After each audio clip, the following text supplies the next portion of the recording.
My name is Helen Porter, and I'm 65 years old. I raised my daughter Claudia by myself after my husband abandoned us when she was just 2 years old.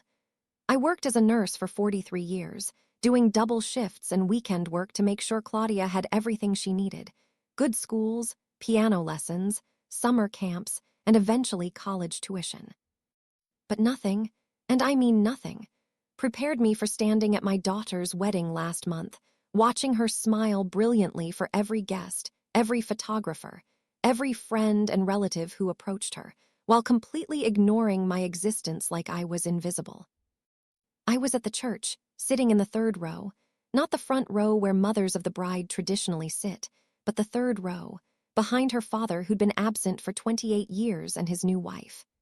I watched Claudia walk down the aisle on her father's arm, the man who'd sent maybe 5 birthday cards in 30 years, while I, the woman who'd raised her alone, sat in a row behind strangers. During the ceremony, when the officiant asked everyone to stand if they'd supported the couple's relationship, I stood up. Claudia's eyes swept across the crowd, smiling at everyone who stood. Her gaze passed right over me, not a flicker of recognition, not a smile, not even a nod, just nothing, like I wasn't there. At the reception, I watched her greet every guest with that radiant smile. She hugged her father's wife, a woman she'd known for 3 years. She posed for photos with her bridesmaids. She laughed with her new husband's family. She thanked the catering staff. But when I approached to congratulate her, she turned away. When I tried to get her attention for a photo, she pretended she didn't hear me. When I stood near her table hopping she'd acknowledge me, she looked right through me. For 6 hours, I watched my daughter smile and laugh and celebrate while acting like I didn't exist, like I was a ghost haunting her wedding. And that brilliant smile, that happy, carefree, everything is perfect smile, it didn't last. Because 3 weeks after her wedding, I got a phone call that would explain everything. A phone call from my daughter, crying so hard she could barely speak. A phone call that revealed why she'd ignored me at her wedding. A phone call that exposed a web of lies, manipulation, and betrayal I never saw coming. But before I tell you what that phone call revealed, before I explain why my daughter smiled through her wedding while treating me like I was invisible, I need you to do something for me right now. Hit that subscribe button. Click it. Then smash that like button, because this story is about to show you how family secrets can destroy relationships and how the truth always finds a way to come out. Turn on those notifications, that bell icon, because you need to hear what happened when that perfect wedding smile finally cracked and the truth came pouring out. And drop a comment telling me where you're watching from. What city? What state? What country? I want to know who's here with me today, because what I learned 3 weeks after that wedding, what my daughter finally told me when she couldn't keep the secret anymore, it's going to shock you. It shocked me, and it changed everything. Now let me take you back to the beginning. Let me tell you about my relationship with Claudia and how we went from being close to her ignoring me at her own wedding. To understand what happened at that wedding, you need to understand my relationship with Claudia and how things changed in the year before she got married. My husband Paul left when Claudia was 2 years old. He said he wasn't ready to be a father, that he felt trapped, that he needed to find himself. He moved across the country, remarried, started a new family, and had minimal contact with Claudia for the next 28 years. I raised Claudia alone. I worked as an ER nurse, taking every extra shift I could get. Night shifts, weekends, holidays, whatever paid more, I took it, because Claudia deserved a good life even if her father wasn't there to help provide it. We were close, very close. It was just the two of us against the world. I went to every school play, every parent-teacher conference, every soccer game. When she was sick, I was there. When she was scared, I held her. When she needed advice, I gave it. Claudia was a good kid, smart, kind, responsible. She got into a good college, graduated with honors, got a job as a marketing consultant. I was so proud of her. When she was 27, she started dating Ian. They met at a work conference. He seemed nice enough, polite, well-educated, came from a wealthy family. I was happy she'd found someone. Claudia and I still talked regularly.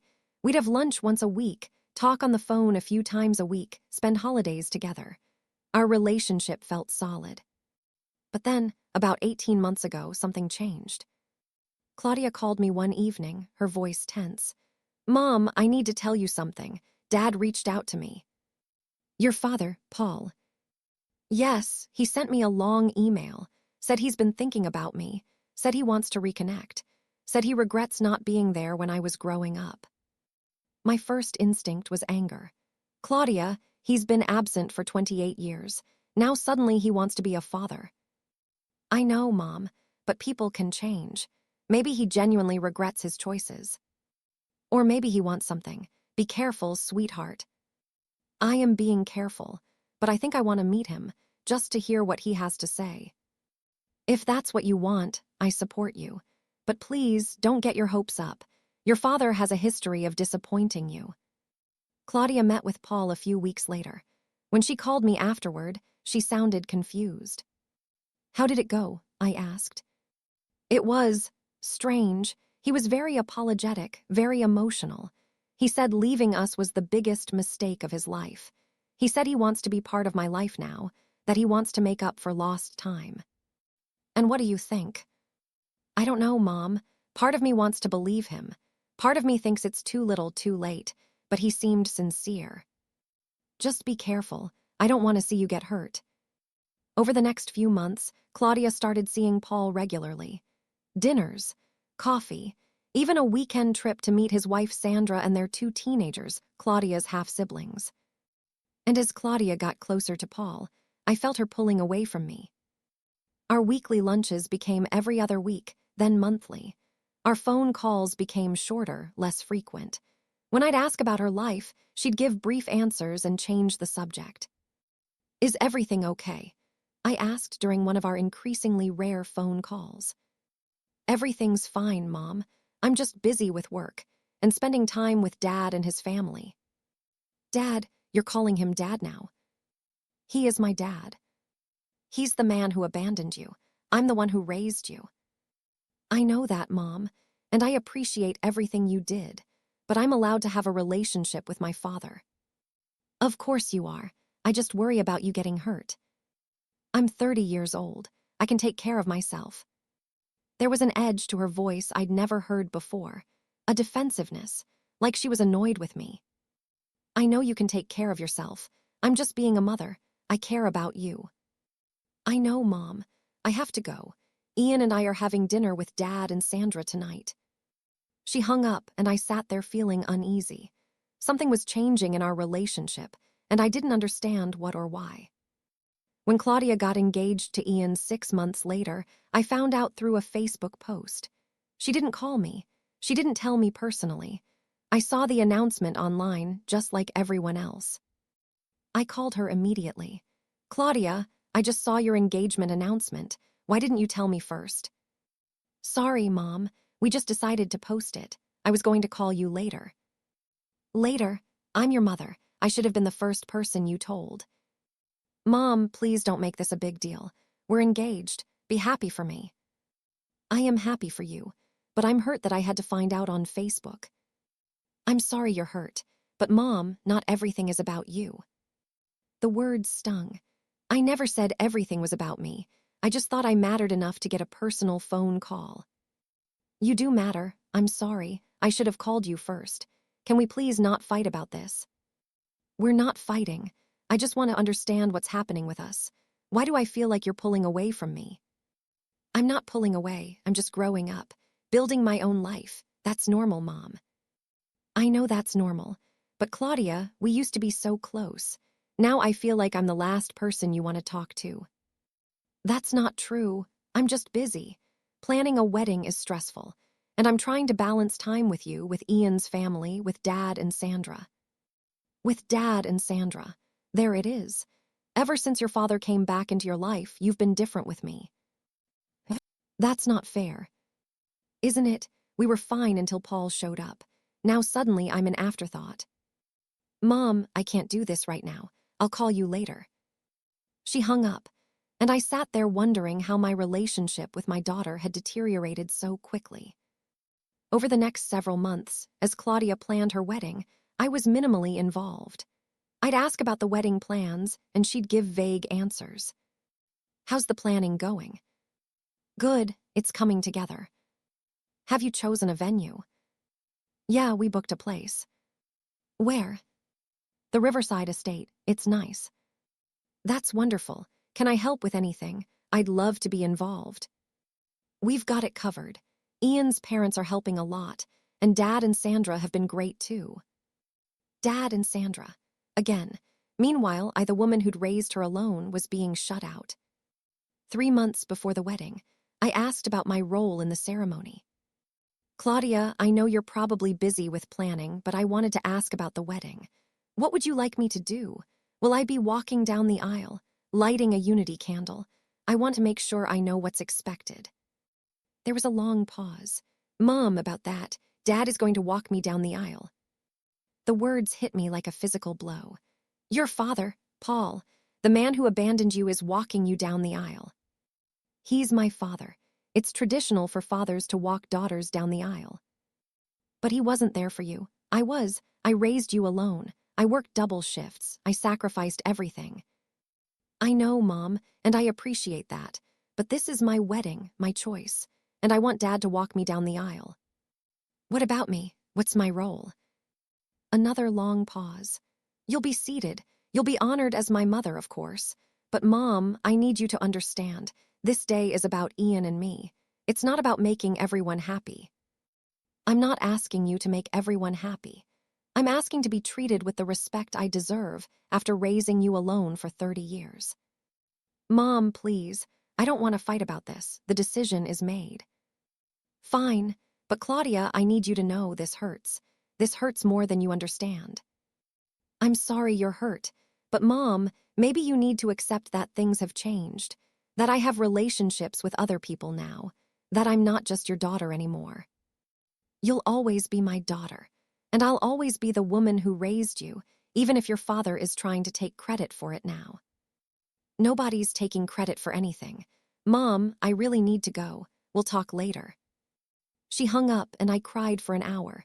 My daughter was pushing me aside for the father who'd abandoned her, and I didn't understand why. A month before the wedding, the invitation arrived. I opened it with shaking hands. Mr. Paul Porter and Mrs. Sandra Porter, along with Mr. and Mrs. Ian Chambers, request the honor of your presence. My name wasn't on the invitation. Claudia's father, who'd been gone for 28 years, was listed as hosting the wedding. But me, the mother who'd raised her, I wasn't mentioned at all. I called Claudia immediately. I just got the invitation. My name isn't on it. Mom. Paul's name is on it, the man who abandoned you, but the woman who raised you isn't mentioned at all. Mom, Ian's parents are paying for most of the wedding, and Dad offered to contribute too. You didn't offer to pay for anything. Because you never asked me. You never told me how much things cost or what you needed. Claudia, if you'd asked me for help, I would have given you everything I had. I didn't want to burden you. You're retired now. You're on a fixed income. So you asked your father instead, the father who never paid a dime of child support, who never helped with your education, who was absent for 3 decades. He's trying to make up for that now, and I'm letting him. Mom, why can't you be happy that I have a relationship with my father? I'm not unhappy about your relationship with him. I'm unhappy that you're pushing me aside in the process. I'm unhappy that I've become invisible in your life while you welcome the man who abandoned you. You're not invisible. You're invited to the wedding. You'll be there. That should be enough. Enough. Claudia, I raised you alone, and you're treating me like I'm a distant relative instead of your mother. Maybe that's because you're making everything about you instead of being happy for me. This isn't about me being selfish. This is about me being hurt that my daughter has erased me from her own wedding. I haven't erased you. You're being dramatic. Am I? My name's not on the invitation. Your father is walking you down the aisle instead of me. What role do I have in this wedding, Claudia? You'll be seated as my mother. That's your role. Seated where? Silence. Claudia, where am I being seated? In the 3rd row, behind Dad and Sandra. I couldn't speak. 3rd row. behind the man who abandoned her and his wife. "Mom, are you there?" "I'm here, third row, behind your father who left you. That's what I'm worth to you after 30 years of raising you alone." "Mom, please." "I need to go, Claudia. I need to think about whether I even want to attend a wedding where I'm treated like I don't matter." "Don't be ridiculous. Of course you're coming to my wedding." "Why? So I can sit in the third row and watch you celebrate with the father who was never there.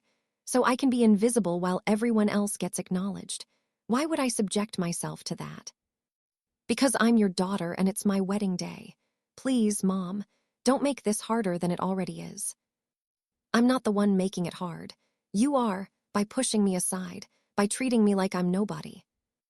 "I'm not treating you like you're nobody. You're my mother, but I also have a father now, and I'm trying to balance both relationships. Why can't you understand that?" "Because it's not balanced, Claudia. You're giving him everything, the walk down the aisle, his name on the invitation, the front row seat, while giving me scraps. That's not balance." "I can't do this right now. I have a final dress fitting. I'll call you later." She hung up, and I sat there wondering if I should even go to this wedding. But of course I went. She was my daughter. Even if she didn't seem to value me anymore, I valued her. I wanted to be there for her special day. So on her wedding day, I showed up at the church. I wore a beautiful teal dress that I'd saved for months to buy. I did my hair and makeup carefully. I wanted to look nice for my daughter's wedding, even if she didn't seem to care. When I arrived at the church, an usher greeted me. "Name?" "Helen Porter. I'm the bride's mother." He checked his list. "Oh yes, follow me." He led me to the third row, not the second row, not the front row. The third row behind people I didn't know. I watched as Paul arrived with Sandra. They were escorted to the front row, right side, the seats reserved for parents of the bride. My seat should have been, but instead, it was occupied by the man who'd abandoned his daughter. The ceremony began. I watched Claudia walk down the aisle on Paul's arm, both of them smiling. She looked beautiful in her white dress, and Paul looked proud, like he had any right to be proud of the woman she'd become. When they reached the altar, Claudia hugged Paul. He kissed her cheek. Then he went to sit in the front row, in the seat that should have been mine. During the ceremony, when the officiant talked about the love and support that had brought Ian and Claudia to this moment, he thanked the parents. He specifically mentioned Paul and Sandra. He mentioned Ian's parents. He mentioned their families and friends. He didn't mention me. It was like I didn't exist. After the ceremony ended, I tried to approach Claudia to congratulate her. She was surrounded by people, bridesmaids, relatives, friends. I waited for a break in the crowd. When I finally got close enough to speak to her, I said, "Claudia, you look beautiful. Congratulations, sweetheart." She glanced at me, her smile never faltering, and turned to someone else. "Thank you so much for coming." She looked right at me and turned away, like I was no one. I tried again later at the reception. I approached her table. "Claudia, can we take a photo together?" She was laughing with her bridesmaids. She either didn't hear me or pretended not to. She never looked my way. For 6 hours, I watched my daughter smile that brilliant, perfect smile for everyone except me. I watched her pose for photos with Paul and Sandra. I watched her dance with Paul, the father-daughter dance that should have been with me. And I sat at a table in the back, mostly alone, wondering how I'd become invisible to my own child. Several guests asked me who I was. "Are you with the bride or groom?" "I'm the bride's mother." They'd look confused, glancing toward the front where Paul and Sandra sat in the parents' seats. "Oh, I thought those were her parents." "He's her father, I'm her mother. I raised her alone." Awkward smiles. Well, lovely ceremony. By the end of the night, I was emotionally exhausted. I'd been ignored, overlooked, and erased from my own daughter's wedding. I left without saying goodbye to Claudia. She didn't notice. On the drive home, I cried so hard I had to pull over. I sat in a parking lot and sobbed, asking myself what I'd done wrong. How had I lost my daughter? But 3 weeks later, everything changed. 3 weeks after that perfect, smiling wedding, I got a phone call from Claudia. She was crying, hysterical, barely coherent. Mom, Mom, I need you. Please, I need you to come over, please. Claudia, what's wrong? What happened? I found out. She was sobbing so hard she could barely speak. I found out why. Mom, I'm so sorry. I'm so sorry. Please come over. I'll explain everything. Just please, I need you. That perfect smile she'd had at her wedding, it was gone, shattered. And I was about to find out why.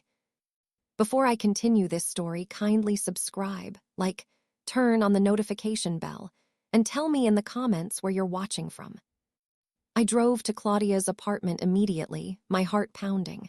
I'd never heard her sound like that, so broken, so desperate. Whatever had happened in the 3 weeks since her wedding, it was bad.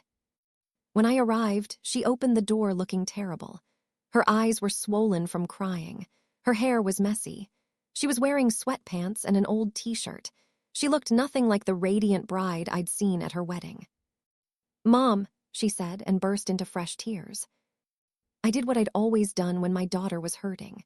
I held her. She collapsed into my arms and sobbed like she had when she was a child. It's okay, baby. I'm here. Whatever it is, we'll get through it. We went inside and sat on her couch. I waited while she tried to compose herself enough to speak. Mom, I need to tell you something. Something terrible. Something I should have told you months ago, but I couldn't because I didn't know. She stopped, crying again.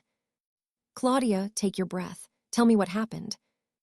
It's about Dad and Sandra and why I treated you the way I did at the wedding. My stomach dropped. What about them? They lied to me. For over a year, they've been lying to me, and I believed them. Mom, I believed everything they said, and I treated you horribly because of it, and I'm so sorry. Claudia, slow down. What did they lie about? She took a shaky breath. Do you remember when Dad first contacted me, about 18 months ago? Yes, you said he wanted to reconnect, that he regretted leaving.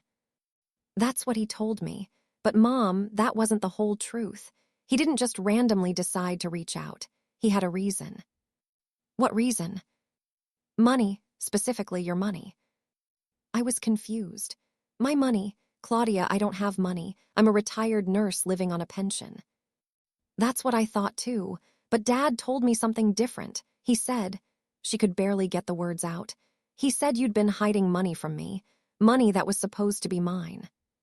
What? That's not true. Claudia, I've never hidden anything from you. I know that now, but back then I didn't. Mom, let me explain everything, please. I nodded, my heart racing. Claudia continued. When Dad first reached out, he was very apologetic, very emotional. He said all the right things about regretting leaving, wanting to make amends, wanting to be part of my life. And I wanted to believe him. I wanted to have a father. I understand that.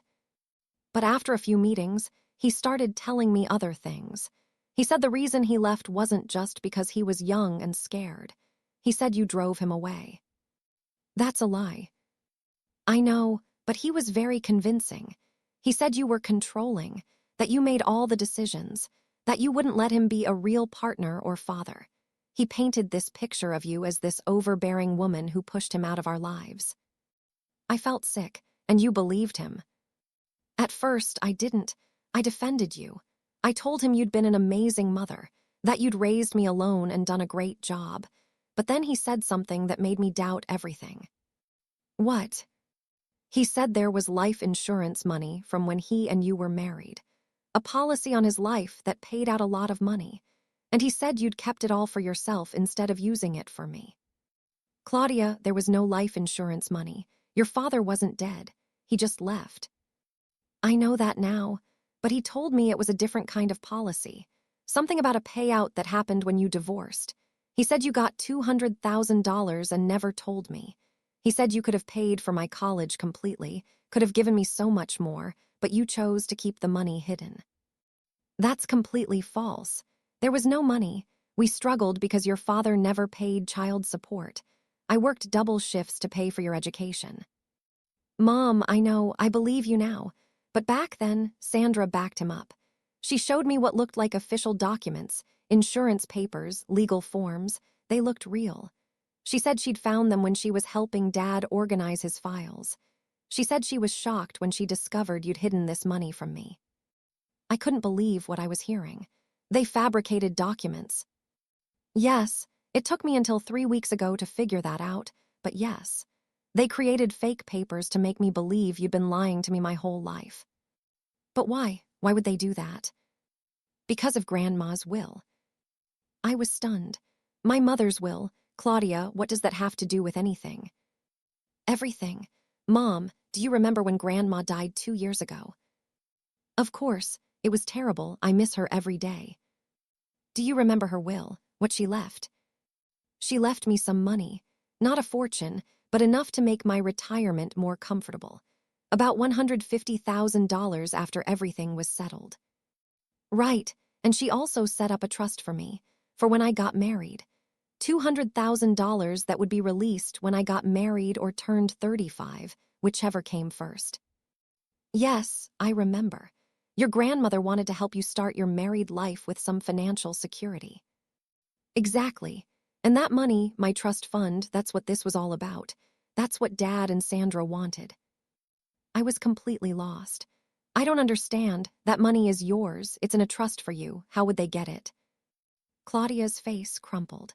By convincing me that you were the enemy. By making me believe you'd stolen from me in the past, so I'd want revenge. By positioning themselves as the loving, honest parents who were looking out for me while you were the villain. But what did they gain from that? Access, influence, control. Mom, after they told me about the fake insurance money, they started giving me advice. They said I should protect my inheritance from you. They said I should make sure you couldn't get your hands on my trust fund. Your trust fund was never mine to access. It's legally yours. I know that, but they convinced me you'd try to manipulate me into giving you money. They said you'd guilt me about all your sacrifices and make me feel obligated to share my inheritance. They made me paranoid about protecting my money from you. So you started pulling away from me. Yes, they told me I needed to distance myself from you, that I couldn't trust you, that you were toxic and manipulative. And Mom, I believed them. I believed my father over you. I'm so ashamed. I reached for her hand. You're not responsible for believing lies from someone you wanted to love you. But I should have known better. I should have questioned it. Instead, I just accepted everything they said and pushed you away. They even helped me plan the wedding specifically to exclude you. What do you mean? The seating arrangements? That wasn't my idea. Sandra suggested it. She said if you sat in the front row, you'd try to make the day about yourself. She said you'd cause drama. She convinced me that having you in the third row was protecting my special day. And having Paul walk you down the aisle. Same thing. Dad said it was his right as my father. Sandra said it would hurt you, but that you deserved to be hurt after stealing money from me all those years. They framed it as justice, that I was finally prioritizing my real family over the woman who'd lied to me. Oh, Claudia. And the worst part? They convinced me to ignore you at the wedding. Sandra said if I acknowledged you, you'd try to insert yourself into every moment. She said the best strategy was to just pretend you weren't there, to focus on the people who really loved me. That's why you didn't look at me, why you turned away when I tried to congratulate you. Yes, and Mom, I felt terrible doing it. Every time I saw you out of the corner of my eye, every time I ignored you, it hurt. But I thought I was doing the right thing. I thought I was protecting myself from you. How did you find out the truth? Claudia wiped her eyes. 3 weeks ago, I went to the bank to access my trust fund. It was released automatically when I got married. I wanted to move it into a joint account with Ian. That makes sense. But when I was at the bank, the manager asked if I wanted to thank you for being so helpful during the trust setup process. I was never involved in the trust setup. Your grandmother's lawyer handled everything. That's what I said, but the bank manager insisted. She said you'd been there 2 years ago when the trust was established, making sure everything was set up correctly for me.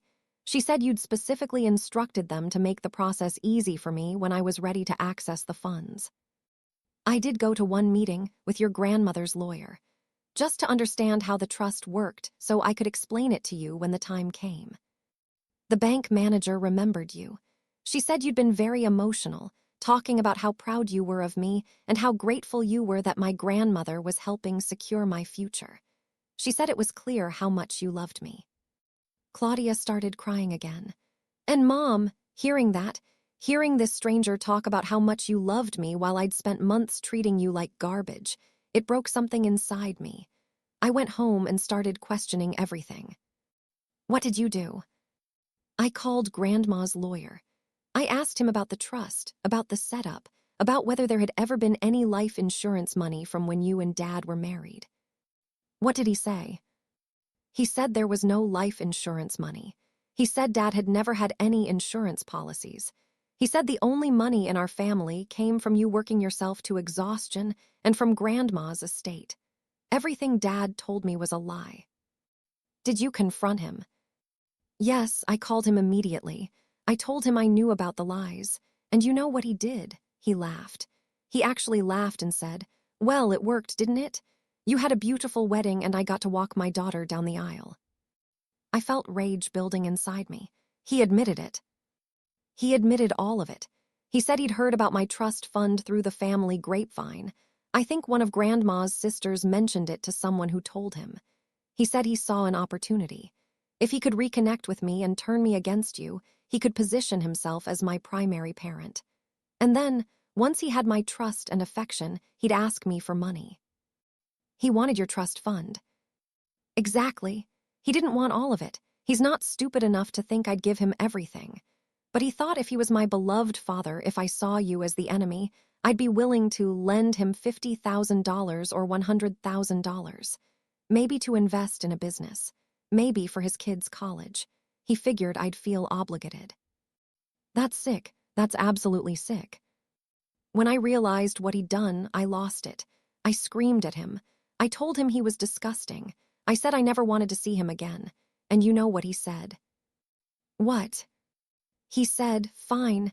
I didn't want to be a father anyway. I just wanted the money. And you can tell your mother she won. But you're the one who'll have to live with treating her like garbage at your own wedding. Good luck with that guilt." Claudia was sobbing now. And he was right. I do have to live with it. I have to live with knowing I ignored my own mother at my wedding. I have to live with seeing the hurt on your face. I have to live with the fact that I believed a man who abandoned me over the woman who raised me. I pulled her into my arms. Claudia, listen to me. This is not your fault. You were manipulated by a con artist, by someone who should have protected you but instead used you. But I should have known better. I should have questioned him. I should have trusted you. You wanted a father, that's normal. That's human. Paul exploited that want. He's the villain here, not you. But I hurt you. I treated you terribly. At my wedding, Mom, at my own wedding, I made you invisible. How can you ever forgive me? I forgive you right now, this moment. You were lied to. You were manipulated. You're not responsible for believing an elaborate deception. But the damage is done. You sat in the third row at my wedding. You watched Dad walk me down the aisle. You were ignored for 6 hours while I smiled for everyone else. Those things happened, and I can't take them back. No, you can't take them back. But Claudia, you're here now. You figured out the truth. You're telling me what happened. You're taking responsibility. That matters more than anything. Does it? Because I don't know how to live with what I did to you. You live with it by learning from it, by being more careful about who you trust, by remembering that the people who have always been there for you are the ones who deserve your faith. We sat there for a long time, holding each other while Claudia cried. My heart was breaking for her, not for myself, but for her. She'd been betrayed by her father in the worst possible way. He'd used her desire for a parent against her. He'd turned her love into a weapon against me and against herself. Eventually, Claudia pulled back and wiped her eyes. Mom, I need to tell you something else. Something about the wedding that you don't know. What? Ian, my husband, he never agreed with any of this. He never thought excluding you was right. He argued with me about it constantly. He did. Yes, he said seating you in the third row was disrespectful. He said having Dad walk me down the aisle instead of you was wrong. He said ignoring you at the reception was cruel. We had huge fights about it. I didn't know. I didn't tell you because I was so convinced I was right, so convinced you were the enemy. But Ian kept telling me I was making a terrible mistake. He said I'd regret it. And Mom, he was right. I regret it every single day.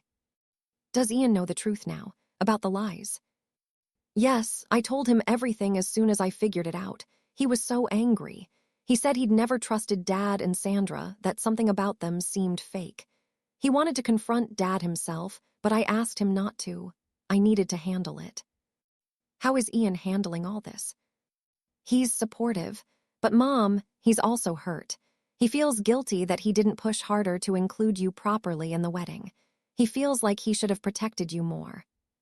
None of this is Ian's fault either. He wants to apologize to you. We both do, officially, properly.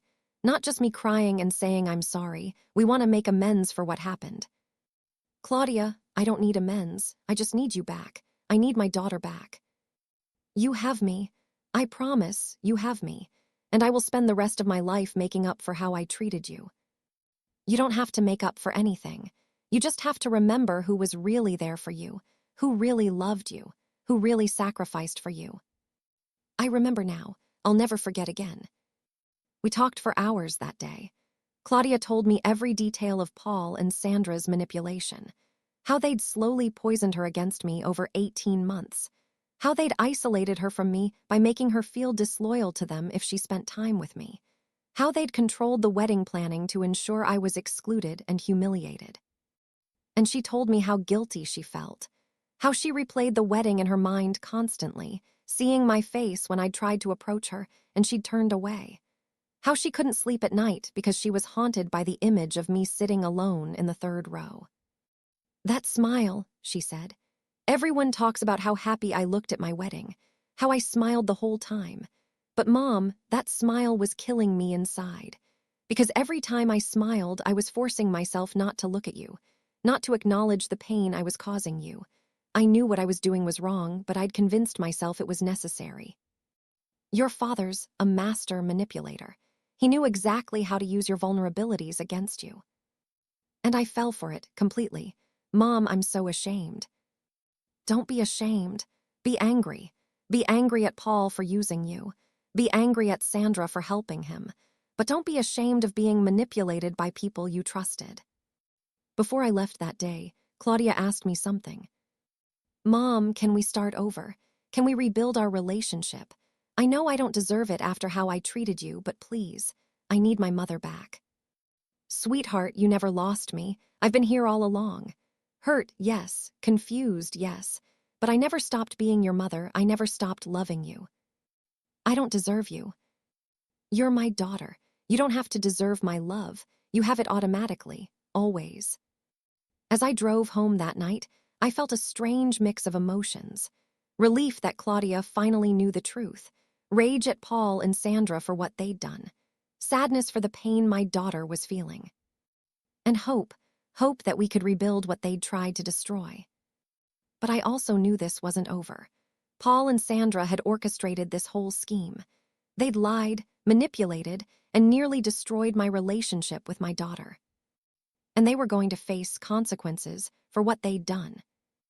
Because my daughter's wedding smile hadn't lasted, it had cracked under the weight of truth. And now it was time for Paul and Sandra to learn what happens when you mess with a mother and her child.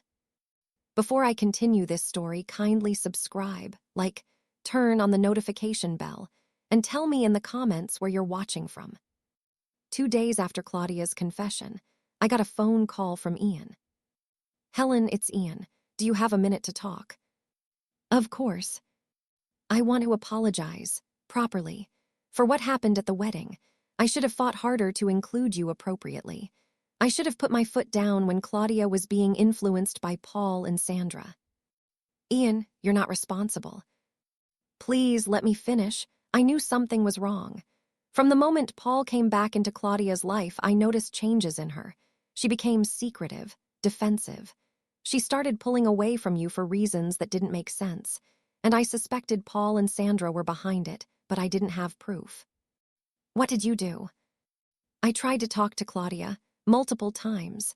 I told her that seating you in the third row was disrespectful, That having Paul walk her down the aisle was wrong, that you'd raised her alone and deserved to be honored. We had massive fights about it.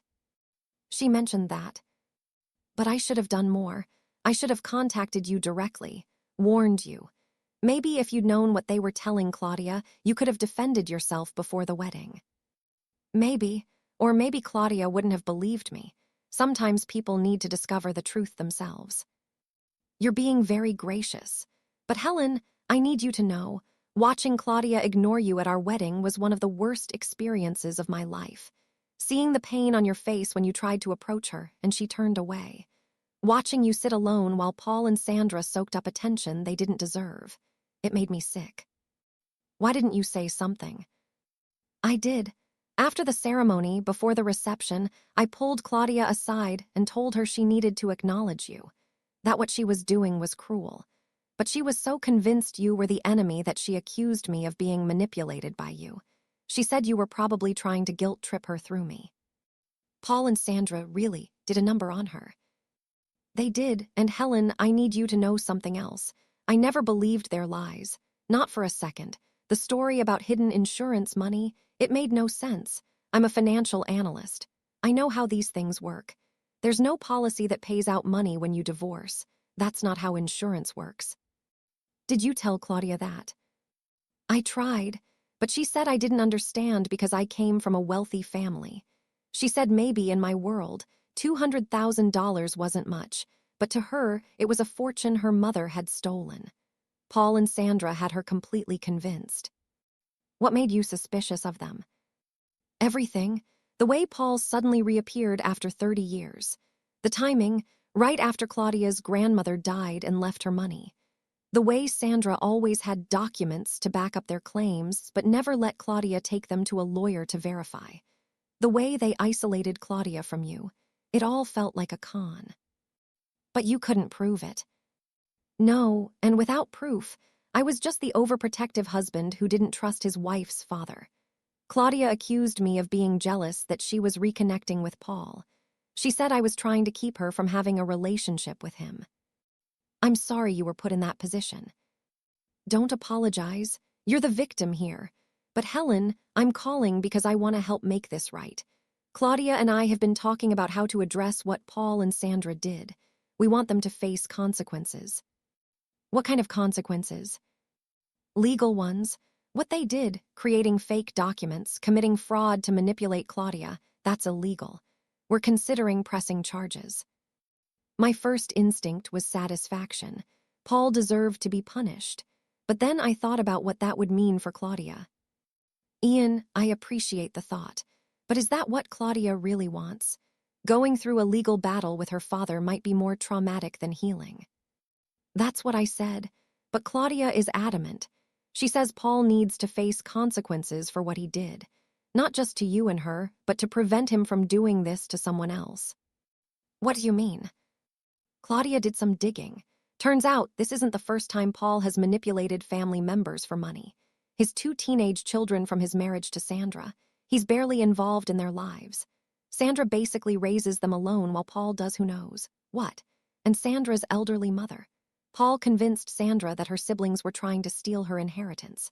Created a rift in Sandra's family that destroyed relationships. It's a pattern with him. So he's a professional manipulator. Exactly. And Claudia thinks if we expose him legally, it might stop him from hurting others. At the very least, it might warn people about what he's capable of. What would a legal case look like? We're still consulting with lawyers, but creating fraudulent documents is a crime. Using those documents to extract money from family members is fraud. And Claudia has kept all the fake insurance papers Sandra showed her. We have evidence. Did Paul actually get any money from Claudia? No, thankfully. He hadn't asked yet. His plan was to wait a few months after the wedding, then approach Claudia with a business opportunity he needed investment for. He was playing the long game. But Claudia discovered the truth before he could execute that part of his plan. So technically, he didn't steal anything. Not money, but he stole something more valuable, 18 months of Claudia's relationship with you.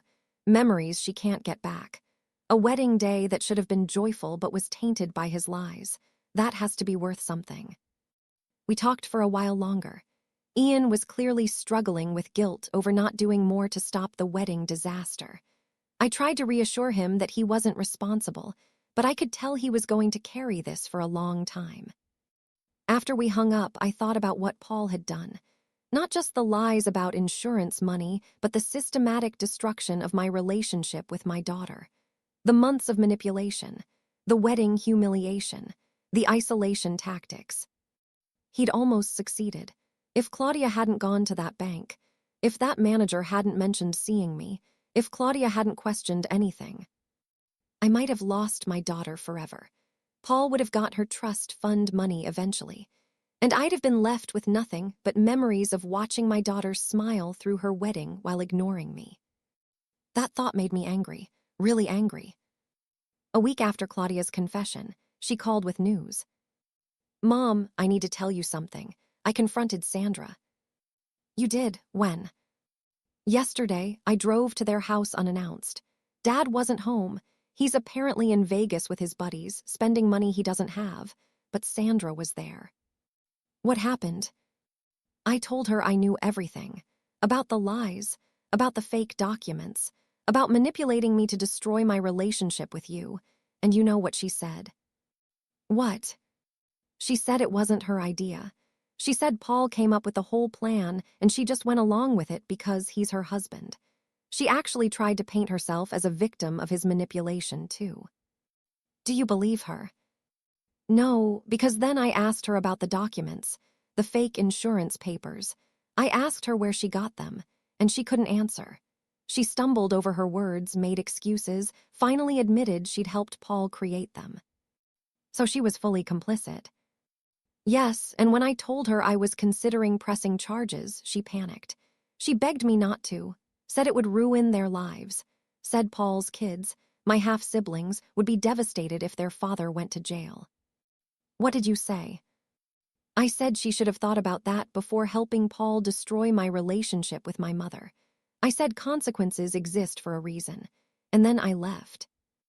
"How do you feel?" "Angry, hurt, but also clear. For the first time in 18 months, I feel like I can see clearly. The fog of their manipulation is gone, and I can see what they really are, con artists who used my desire for a father against me." "I'm proud of you for confronting her." "Mom, there's something else. Something I haven't told you yet." "What?" "The wedding photos. All those beautiful, professional photos of me smiling. I can't look at them. Every time I see them, all I see is myself ignoring you, turning away from you, pretending you didn't exist. Those photos make me sick." "Claudia." "I've asked the photographer to delete them. All of them. I don't want any record of that day existing." "You don't have to do that. Those are your wedding memories."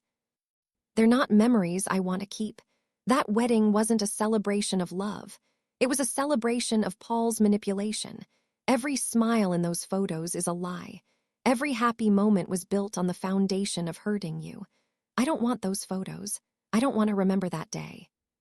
"What about Ian? Does he want them deleted?" "He agrees with me. He says the wedding doesn't represent our marriage.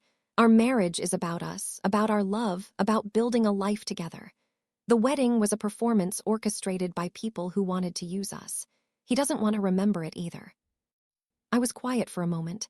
Then I said, "Claudia, can I suggest something?" "What?" "Don't delete all the photos. Keep a few. Not for happy memories, but as reminders.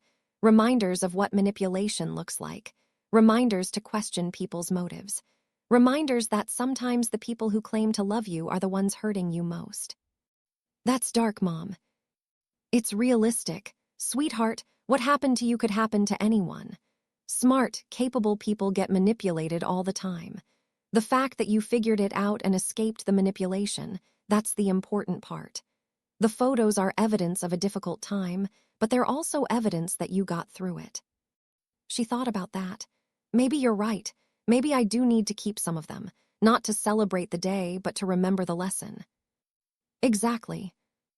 "But Mom, there's one thing I want to do. One way I want to try to make this right." "What's that?" "I want to have another ceremony. A small one, just family and close friends, where you walk me down the aisle, where you're honored properly as my mother, where I can publicly acknowledge what you've done for me. Claudia, you don't need to do that. Yes, I do. For me, not just for you. I need to have a memory of being married where my mother is included, where the right people are honored, where love is actually celebrated instead of being corrupted by lies. What does Ian think? He loves the idea. He says he wants a do-over too, a ceremony that feels authentic instead of tainted. Mom, will you do it? Will you walk me down the aisle? I started crying. Of course I will. I'd be honored. Thank you. We're thinking maybe in 6 months. Enough time to plan something meaningful, but not so long that we're dwelling on the past. Just a simple ceremony, a dinner, a celebration of real family. That sounds perfect. After we hung up, I sat with my emotions. Joy that Claudia wanted to include me properly. Sadness that we'd lost the original wedding day to Paul's manipulation. Anger that he'd stolen something we could never get back. But also hope. Hope that we were rebuilding. Hope that our relationship would be stronger for having survived this. 3 weeks after Claudia discovered the truth, I got a phone call I didn't expect. From Sandra. Helen, it's Sandra, Paul's wife. Please don't hang up. I was tempted to hang up immediately, but curiosity kept me on the line. What do you want? I want to apologize for everything Paul and I did, for manipulating Claudia, for helping Paul destroy your relationship with her, for creating those fake documents, for all of it. Why are you apologizing now? Because you got caught? Yes, but also because I've been doing a lot of thinking about what we did, about the harm we caused. Helen, I know this doesn't excuse anything, but I need you to understand. Paul convinced me this was justified. How could lying to my daughter ever be justified? He said you'd been alienating Claudia from him for 30 years, that you'd poisoned her against him, that the only way he could have a relationship with his daughter was to show her the truth about you. He made it sound like we were rescuing Claudia from your manipulation, not manipulating her ourselves. And you believed that. I wanted to believe it, because the alternative was admitting I'd married a con artist who was using his own daughter for money. That was too painful to accept, so I told myself we were doing the right thing. But you weren't. No, we weren't. We were destroying an innocent woman who'd done nothing wrong except raise her daughter alone after my husband abandoned them. Helen, I know sorry isn't enough. I know I can't undo the damage, but I need you to know, I see it now. I see what we did, and I'm horrified. What changed? Why do you see it now? Because after Claudia confronted me, I started really thinking about Paul's behavior. Not just with Claudia, but with everyone. His own teenage kids barely know him. My mother refuses to speak to me because Paul convinced me my siblings were trying to steal my inheritance, which turned out to be a lie too. He's isolated me from everyone who loves me, just like he tried to isolate Claudia from you. He's a manipulator. That's what manipulators do. I know that now. And Helen, I'm leaving him. I've already talked to a divorce lawyer. I'm not staying married to a man who uses his own children for money, who destroys families for profit, who lies without remorse. Good for you. But Sandra, that doesn't fix what you did to me and Claudia. I know, that's why I'm calling. I want to make amends however I can. If you and Claudia want to press charges, I'll cooperate fully. I'll testify against Paul. I'll provide evidence, whatever you need. Why would you do that? Because it's the right thing to do. And because maybe, if I help expose Paul for what he is, I can prevent him from doing this to someone else. Helen, he's going to do this again.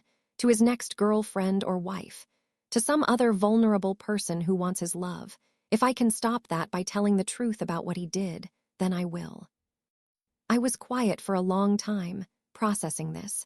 Sandra had helped Paul destroy my relationship with my daughter. She'd created fake documents.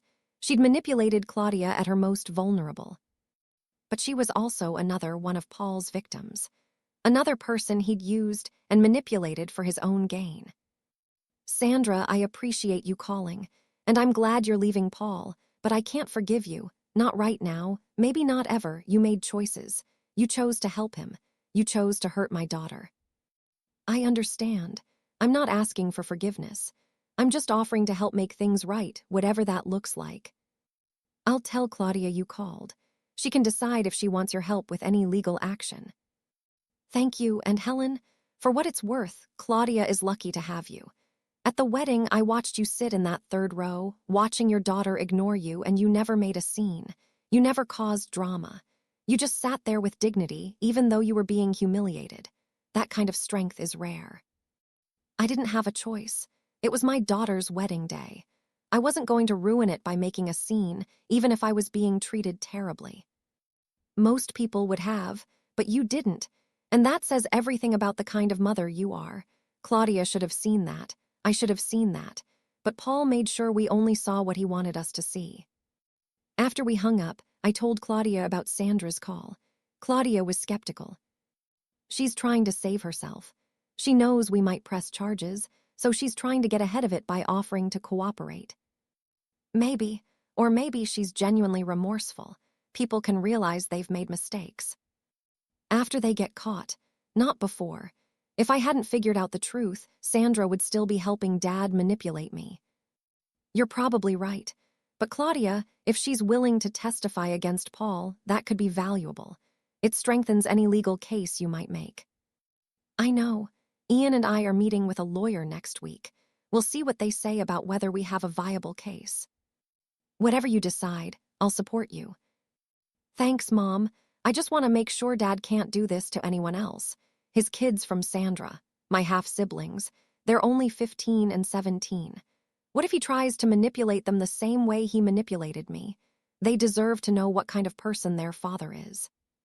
That's Sandra's responsibility now. She's their mother.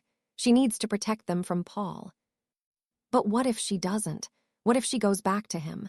What if he manipulates her into staying? Then that's her choice. You can't save everyone, Claudia. You can only save yourself. The conversation shifted to lighter topics after that. Claudia told me about work, about Ian, about their plans for the future. She was slowly returning to herself, the Claudia I'd raised before Paul's manipulation. But I could tell she was still struggling with guilt. Every conversation. She'd bring up the wedding, the way she'd ignored me, the way she'd smiled while breaking my heart. Mom, I keep having nightmares about it, about the wedding. In the dreams, I'm trying to get to you. I can see you in the third row, and I'm trying to walk toward you, but something keeps blocking me. And you just sit there waiting while I can't reach you. That's just your guilt manifesting.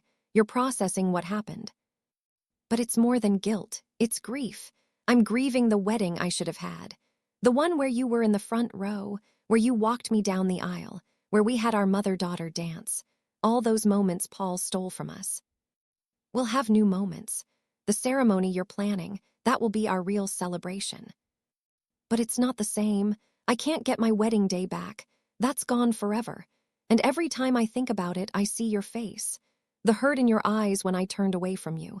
The loneliness of you sitting by yourself while everyone else celebrated. I did that to you, Mom. I hurt you like that. Claudia, you need to forgive yourself. You were manipulated. But I chose to believe him. I chose to push you away. Nobody forced me to do that. She was spiraling. I'd seen this before, her tendency to blame herself for things beyond her control. It had started when she was young, when she'd blamed herself for her father leaving. Claudia, listen to me. What happened at the wedding wasn't your fault. You were given false information and made decisions based on that false information. When you learned the truth, you immediately changed course. That's all anyone can do. But the damage is done. Yes, the damage is done, but we're repairing it. You and I are rebuilding our relationship. We're creating new memories to replace the painful ones. That's what healing looks like. It's not erasing the past, it's building a better future. She was quiet for a moment. Then she said, Mom, can I ask you something? At the wedding, when I was ignoring you, were you thinking about leaving? About just walking out? I thought about it, but I stayed. Why? Because you're my daughter. And even when you're hurting me, even when you're pushing me away, I'm still your mother. That doesn't change. I stayed because I love you. Because I wanted to be there for your special day, even if you didn't want me there. That makes me feel even worse. It shouldn't. It should make you feel loved. Because that's what real love is, staying even when it hurts. Supporting someone even when they don't appreciate it. Being there even when you're not wanted. Paul never taught me that. He never stayed through anything hard. He left the moment things got difficult. Exactly, and maybe that's the biggest difference between us. Paul only loves you when it benefits him. I love you unconditionally, always, no matter what. That seemed to break something in Claudia. She started crying, not the desperate, guilty tears I'd seen before, but softer tears, healing tears. I don't deserve you. You're my daughter. You don't have to deserve me. You just have to accept that I'm here, that I always have been and always will be. We talked for a while longer, then Claudia said she needed to go. But before hanging up, she said something that gave me hope. Mom, I'm going to be okay. We're going to be okay. It'll take time, but we'll get through this. Paul tried to destroy us, but he failed, because love is stronger than manipulation. And you loved me enough to survive what he did. Thank you for that. You don't have to thank me for loving you. That's my job. No, it's not your job. It's your choice. And you chose to keep loving me even when I didn't deserve it. That's a gift, Mom, one I'll never take for granted again.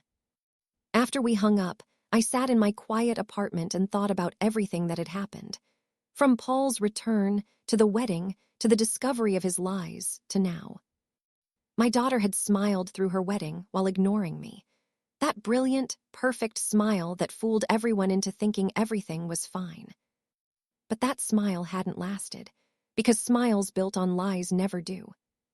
The truth had a way of surfacing, and when it did, those false smiles crumbled, revealing the pain underneath. Before I continue this story, kindly subscribe, like, turn on the notification bell, and tell me in the comments where you're watching from. 6 months after Claudia discovered the truth about Paul's manipulation, we stood together in a small chapel preparing for her vow renewal ceremony. This time, everything was different. This time, I was in the front room with Claudia, helping her with her dress. This time, my name was on the invitation as her mother. This time, I would walk her down the aisle. Mom, can you help me with this clasp? Claudia asked, turning around so I could fasten her necklace, my mother's pearl necklace that I'd worn on my own wedding day. You look beautiful, sweetheart. She turned to face me, and I saw tears in her eyes. I'm so nervous. Why? You're already married. This is just a celebration. I'm nervous because this time it matters. This time the right people are here. This time I'm doing it right. She grabbed my hands. Mom, I need to tell you something before we go out there. What is it? The wedding 6 months ago, the real wedding, I've been thinking about it a lot. About that smile everyone mentions. And I realized something. That smile wasn't happiness. It was armor. I was smiling so hard because if I stopped, if I let myself feel anything, I would have broken down. I would have admitted that pushing you away felt wrong. You were protecting yourself from doubt. Exactly. Paul and Sandra had convinced me that feeling bad about excluding you was just your manipulation working on me. They said if I felt guilty, it meant you'd gotten into my head. So I smiled through it. I forced myself to be happy, to look perfect, to prove to myself and everyone else that I'd made the right choice. But you hadn't. No, and deep down I knew it. That's why the smile had to be so big, so constant, so perfect. I was trying to convince myself more than anyone else. I pulled her into a hug. None of that matters now. Today is about celebrating what's real. Your love for Ian, our relationship, the truth. Today is about honoring you. Finally, the way I should have done 6 months ago. There was a knock on the door. Ian poked his head in. Are you two ready? Everyone's seated. Claudia took a deep breath. We're ready. Unlike the first wedding with 250 guests, this ceremony had only 50 people. Close friends, real family. People who'd supported Claudia and Ian genuinely, not people who'd come for appearances. I looked around at who was there. Ian's parents, who'd been kind to me at the original wedding even when I was being ignored. Claudia's best friend Tanya, who'd felt guilty for months about being part of a wedding where I was excluded. My sister Ruth, who'd driven 6 hours to be there. Claudia's grandmother's lawyer, who'd helped expose Paul's lies, and several of Claudia's coworkers who'd questioned why I wasn't honored properly at the first wedding. Noticeably absent, Paul and Sandra. Paul had tried to contact Claudia several times after she'd discovered his lies. First, he'd attempted apologies, claiming he'd made mistakes but his love for her was real. When that didn't work, he'd tried guilt, saying she was destroying their relationship over a misunderstanding. Finally, he'd turned to threats, warning that if she pursued legal action, he'd make things difficult for her. Claudia had blocked his number and hired a lawyer. The legal case was ongoing, but slowly progressing. Paul was being investigated for fraud. Sandra had filed for divorce and was cooperating with authorities. As for Paul's teenage children, Claudia's half-siblings, Sandra had told them the truth about their father's manipulation. They'd been devastated but ultimately chose to maintain minimal contact with Paul. Sandra was in therapy with them, trying to repair the damage Paul had caused. The music started, a simple piano arrangement of What a Wonderful World. Ian took his place at the altar, looking nervous and happy. Claudia squeezed my hand. "Thank you for giving me a second chance at this. Thank you for walking me down the aisle. There's nowhere else I'd rather be." We stepped into the chapel, every head turned. And this time, when people looked at Claudia, they also saw me beside her. Not behind her, not invisible, right there where I belonged. As we walked down the aisle, Claudia didn't look at anyone else. She kept her eyes on Ian, but she held my arm tightly, letting everyone know I was important, that I mattered, that I was her mother. When we reached the altar, the officiant said, "Who presents this woman to renew her vows?" "I do," I said clearly, "her mother, who has loved her from the beginning and will love her to the end." Claudia hugged me tight, whispering, "I love you, Mom. Thank you for never giving up on me."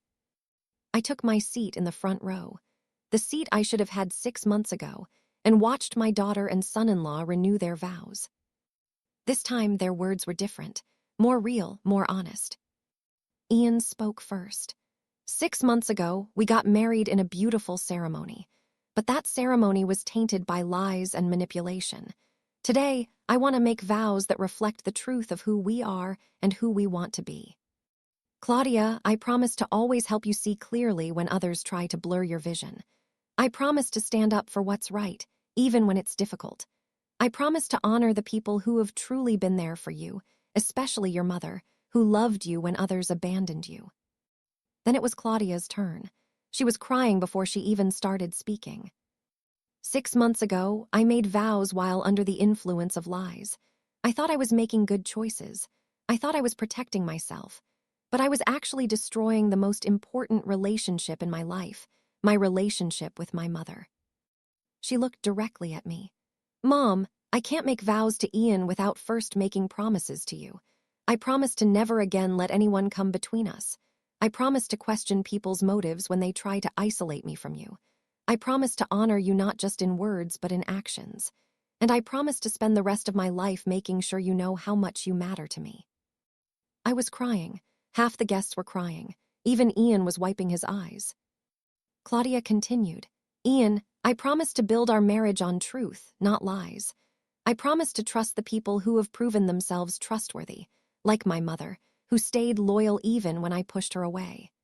I promise to be the kind of wife who makes you proud, the kind of daughter who honors her mother, and the kind of person who learns from her mistakes." The officiant led them through traditional vow renewals, then said, "Claudia and Ian, 6 months ago you became husband and wife. Today, you've reaffirmed that commitment with honesty and clarity. Your marriage isn't defined by a single ceremony, but by the daily choice to love each other truthfully." After they kissed, after everyone applauded, Claudia did something unexpected. Instead of walking back down the aisle with Ian, she came to me. "Mom, will you walk out with us, as a family?" So the 3 of us walked down the aisle together, Claudia in the middle, holding Ian's hand and my hand, showing everyone that her family included both of us. At the reception, a simple dinner at a nice restaurant, Claudia gave a speech. "Thank you all for being here today. I know this is unusual. renewing vows just 6 months after getting married. But I needed to do this. I needed to have a ceremony that reflected the truth. 6 months ago, I got married while being manipulated by people I thought loved me. I was convinced that my mother, the woman who raised me alone, who worked herself to exhaustion to give me a good life, who never abandoned me, was my enemy. I was convinced that my father, who abandoned me when I was 2 and returned 30 years later to exploit me, was my hero. I believed lies, and because I believed them, I treated my mother horribly at my wedding. I seated her in the 3rd row. I had my absent father walk me down the aisle instead of her. I ignored her for 6 hours while smiling for everyone else. The room was completely silent. Some guests who'd been at the first wedding looked uncomfortable. I'm not telling you this to make anyone uncomfortable. I'm telling you because I want you to understand something important. Manipulation can happen to anyone. Smart people, educated people, people who think they'd never fall for a con. I fell for it completely. And I almost lost the most important person in my life because of it. She looked at me. Mom, I stood up here 6 months ago and made vows while ignoring your existence. Today, I want to make different vows. Vows to you. She came over to where I was sitting and took my hands. I vow to never again take you for granted. I vow to listen when you speak instead of dismissing you. I vow to honor your sacrifices instead of minimizing them. I vow to include you in my life instead of pushing you away. And I vow to be the kind of daughter you deserve, the kind who appreciates the love you've given me every single day of my life. I couldn't speak through my tears. I just held her hands and nodded. Claudia continued, I know I can't undo what happened 6 months ago. I can't give you back the first wedding. I can't erase the pain I caused. But I can promise you that for the rest of my life, I will make sure you know how much you matter, how much I love you, how grateful I am that you never gave up on me, even when I gave you every reason to. The room erupted in applause. People were crying. Ian's mother came over and hugged me. Helen, your daughter is lucky to have you. Never doubt that. Later in the evening, Claudia and I had our mother-daughter dance. She'd chosen the song carefully, In My Daughter's Eyes by Martina McBride. As we danced, she said, This is the dance we should have had 6 months ago. This is the dance we're having now. That's what matters. Do you think you'll ever be able to look at photos from today without thinking about what happened at the first wedding? Eventually. But Claudia, that first wedding will always be part of our story. It's the dark chapter that led to healing. We don't have to forget it, we just have to learn from it. I've learned so much about manipulation, about trust, about the difference between someone who loves you and someone who uses you. Those are valuable lessons, even if they were painful to learn. Mom, can I ask you something? At that first wedding, when I was ignoring you, did you hate me? Never, not for 1 second. I was hurt, confused, heartbroken, but I never hated you. You're my daughter. I could never hate you. How could you not hate me after what I did? Because I'm your mother, and a mother's love isn't conditional. It doesn't depend on you being perfect or making the right choices. It just is. It exists, always. Paul's love was conditional. He only loved me when I served his purposes. That wasn't love. That was manipulation disguised as love. Real love, the kind I have for you, it survives mistakes. It survives hurt. It even survives being ignored at your daughter's wedding. She laughed through her tears. You're never going to let me forget that, are you? I don't need to remind you. You remind yourself every day. But Claudia, there will come a day when you think about that wedding and don't feel crushing guilt. When you remember it as a hard lesson instead of a defining failure. That day will come. When? When you forgive yourself. I've already forgiven you. Ian's forgiven you. God's forgiven you. The only person who hasn't forgiven you is you. It's hard to forgive myself when I hurt you so badly. Then do it for me. Forgive yourself because I'm asking you to. Because holding on to this guilt helps no one. It doesn't change the past. It just poisons the future. She thought about that as we continued dancing. Then she said, Okay, I'll try for you. That's all I ask. Near the end of the reception, Ian's father Patrick made a toast. I want to say something about Helen. 6 months ago, at the first wedding, I watched something that bothered me deeply. I watched a woman sit quietly in the third row while her daughter got married. I watched that same daughter ignore her own mother for 6 hours. And I watched Helen handle it with more grace than I could have imagined. She didn't make a scene. She didn't cause drama. She didn't try to draw attention to herself. She just sat there, dignified and heartbroken, and let her daughter have her day. That kind of love, that kind of selfless, unconditional love, is rare. He raised his glass to me. Helen, thank you for teaching all of us what real parental love looks like. Thank you for showing Claudia what it means to stay committed even when someone pushes you away. And thank you for giving her a second chance to honor you properly. You deserve every bit of recognition you're receiving today and more. Everyone applauded. I was overwhelmed by the kindness. After being invisible for so long, being seen felt almost too intense. As the evening wound down, Claudia's friend Tanya approached me. Helen, I need to apologize. I was at that first wedding. I was a bridesmaid. I saw how you were being treated and I didn't say anything. I should have stood up for you. I should have told Claudia she was making a terrible mistake. You weren't responsible for Claudia's choices. But I was complicit. I participated in a wedding where you were disrespected. I stood up there in my bridesmaid dress while you sat alone in the back. That makes me part of the problem. Tanya, you didn't know about Paul's lies. None of Claudia's friends did. You thought there was some legitimate reason for how things were arranged. But I should have questioned it. It didn't feel right. Watching you try to approach Claudia and having her turn away, that felt wrong. But I told myself it wasn't my business, that I should stay out of family drama. Sometimes staying out of things is the right choice. Not when someone's being hurt, not when someone's being excluded from their own daughter's wedding. Helen, I promise you, if I ever see something like that happening again, I won't stay silent. I'll speak up. I learned that from watching what happened to you. Then something good came from it. After everyone had left, after the restaurant had cleaned up, after Ian and Claudia had said goodbye, I sat in my car for a few minutes before driving home. I thought about the journey from that devastating first wedding to this healing second ceremony. 6 months that had changed everything. Claudia's smile at that first wedding, that perfect, bright, false smile, had hidden so much pain, mine and hers. She'd smiled to convince herself she was making the right choice. She'd smiled to hide her doubts. She'd smiled to armor herself against the truth. But that smile hadn't lasted. It couldn't last, because lies always crumble eventually. Truth always surfaces. And when the truth came out, when Claudia discovered she'd been manipulated, that smile had shattered. It had been replaced by tears, guilt, and heartbreak. But from that heartbreak, something better had emerged.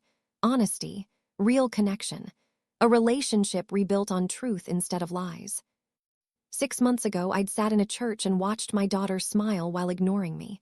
I'd felt invisible, erased, forgotten. Today, I'd walked my daughter down the aisle. I'd been honored as her mother. I'd been seen. The first wedding had nearly destroyed us, but the pain of it had also forced us to confront hard truths, to rebuild on a stronger foundation. I wouldn't wish that pain on anyone, but I also couldn't deny that we'd emerged from it stronger, more connected, more honest. As I drove home, my phone buzzed. A text from Claudia. Thank you for today, Mom. Thank you for walking me down the aisle. Thank you for the dance. Thank you for forgiving me. Thank you for loving me even when I didn't deserve it. Today was perfect. Not like the first wedding, which looked perfect but was broken inside. Today was real. Today was us. I love you so much. I texted back. I love you too, baby girl. Today was beautiful.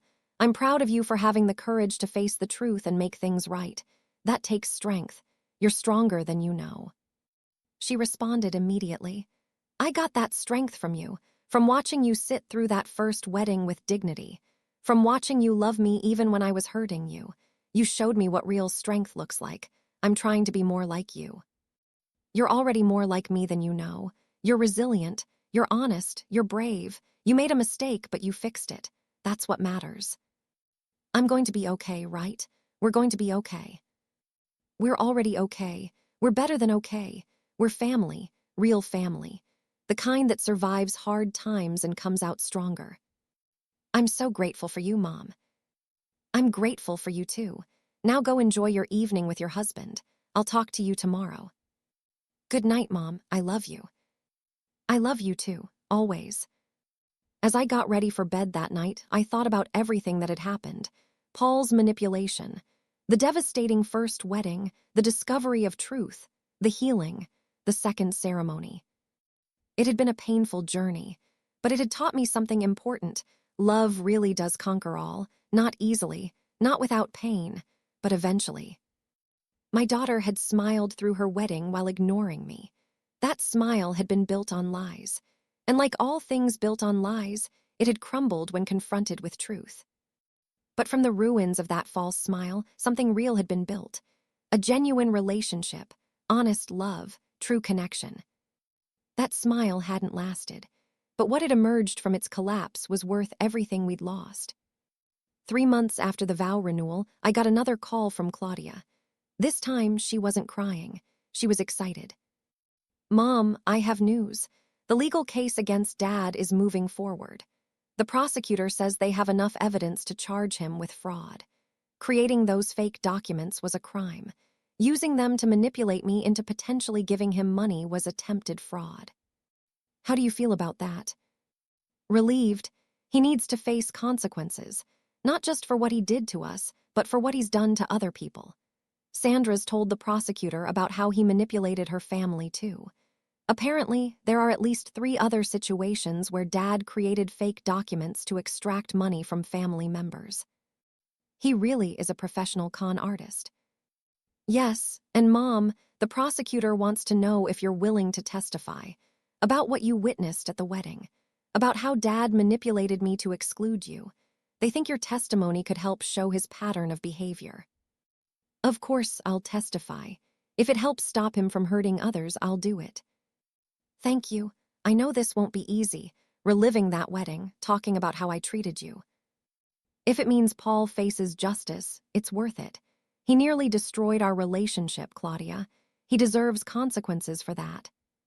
The trial was scheduled for 6 months later. Paul tried to make deals, tried to avoid trial, but the evidence against him was too strong. Multiple victims, multiple fake documents, a clear pattern of manipulation and fraud. When I testified, I told the truth. About Paul abandoning Claudia, about him showing up 30 years later, about the systematic way he'd turned Claudia against me, about sitting in that church and watching my daughter ignore me while smiling for everyone else. The defense attorney tried to make it seem like I was bitter about the wedding arrangements. Mrs. Porter, isn't it true that you were simply unhappy about where you were seated? I was unhappy about being treated like I didn't exist after raising my daughter alone for 30 years. But this isn't about my feelings. This is about Paul creating fake documents and lying to manipulate his daughter. That's what he's on trial for. But your daughter made her own choices about the wedding. Based on lies her father told her, based on fake documents he created, she didn't make informed choices. She made manipulated choices. That's the crime. Claudia's testimony was even more powerful. She brought the fake insurance documents. She explained how Paul and Sandra had shown them to her over months, building a case that I'd stolen money from her. She described how they'd isolated her from me, how they'd planned to ask for money after the wedding once they'd secured her trust. The jury deliberated for less than 3 hours, guilty on all counts. Paul was sentenced to 4 years in prison and ordered to pay restitution to his victims, including paying for the therapy Claudia needed to process his manipulation. Sandra, because she'd cooperated with prosecutors and testified against Paul, received probation and community service. After the sentencing, Claudia and I stood outside the courthouse. "It's over," she said, "finally over." "How do you feel?" "Free. For the first time since he came back into my life, I feel free of him. He can't manipulate me anymore. He can't hurt us anymore. It's finally over." "You did the right thing, pressing charges. You might have saved other people from being his victims." That's what I keep telling myself, that this was about more than just us. that it was about stopping him from hurting others. We walked to a nearby coffee shop and sat outside in the sunshine. "Mom, I want to tell you something I've been thinking about a lot." "What's that?" "That wedding, the first one, as horrible as it taught me something valuable. It taught me that manipulation can look like love, that the people who claim to care about you might be using you, that sometimes the people who have been there all along are the ones who truly matter. Those are hard lessons, but necessary ones. If I'd never been manipulated by Dad, if I'd never experienced that kind of betrayal, I might have been vulnerable to it later.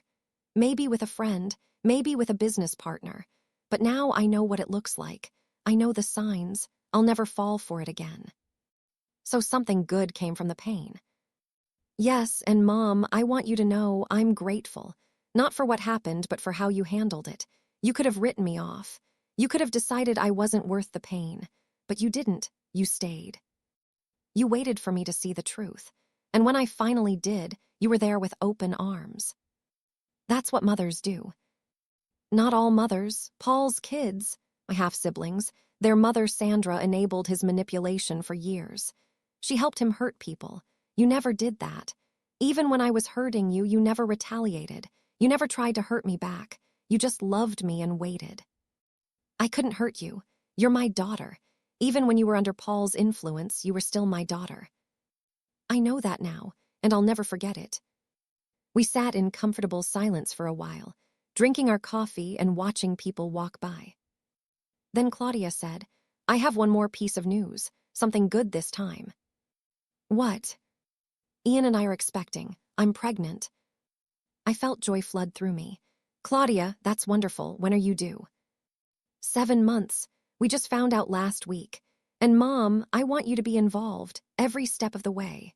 Doctor's appointments, baby shopping, delivery room, all of it. I don't want to shut you out of anything ever again." "I'd love that. Thank you for including me." "You're not just included. You're essential. This baby is going to know their grandmother. They're going to know the woman who raised me, who saved me, who loved me even when I didn't deserve it. All grandchildren think their grandparents are wonderful. It's the best part of being a grandparent. But this grandchild will know the truth. They'll know that their grandmother is a hero, that she worked 3 jobs to raise a daughter alone, that she never gave up, even when her daughter pushed her away, that she's the definition of unconditional love." "You're going to make me cry again." "Good, happy tears this time. Mom, everything that happened, the manipulation, the terrible wedding, the pain, it's led to this. To us being closer than ever. To me appreciating you in ways I never did before. To our family growing. Pain can lead to growth. Darkness can lead to light." You sound like a philosopher. I sound like someone who learned hard lessons and came out better for it. As I drove home that evening, I thought about everything that had happened since Paul had come back into our lives 18 months ago. The manipulation, the lies, the devastating first wedding where my daughter had smiled while ignoring me. That smile hadn't lasted. It couldn't last, because false smiles built on lies always crumble. But from the ruins of that smile, something beautiful had emerged. Truth, honesty, real connection, a relationship stronger than it had been before. Paul was in prison. Sandra was rebuilding her life. Claudia and Ian were expecting a baby. And Claudia and I had a relationship based on truth instead of manipulation. The journey had been painful, but the destination was worth it. My daughter had smiled through her wedding while ignoring me, but that smile was gone now, replaced by something better. Real smiles, genuine love, honest connection. And a promise that I would never be invisible again. Not in my daughter's life, not in my grandchild's life, not ever. Because love, real love, the kind that survives manipulation and pain and heartbreak, that love always wins in the end. It just takes time, and faith, and the courage to keep loving even when it hurts. I'd had all 3, and now, finally, I had what mattered most, my daughter back, my family whole, my place secure. That first wedding smile had been false, but the smiles we shared now, those were real, those would last. And that made everything we'd been through worth it. If this story touched you, please subscribe, like, and turn on the notification bell for more emotional stories like this. Tell me in the comments where you're watching from. Somewhere out there, I might be reading.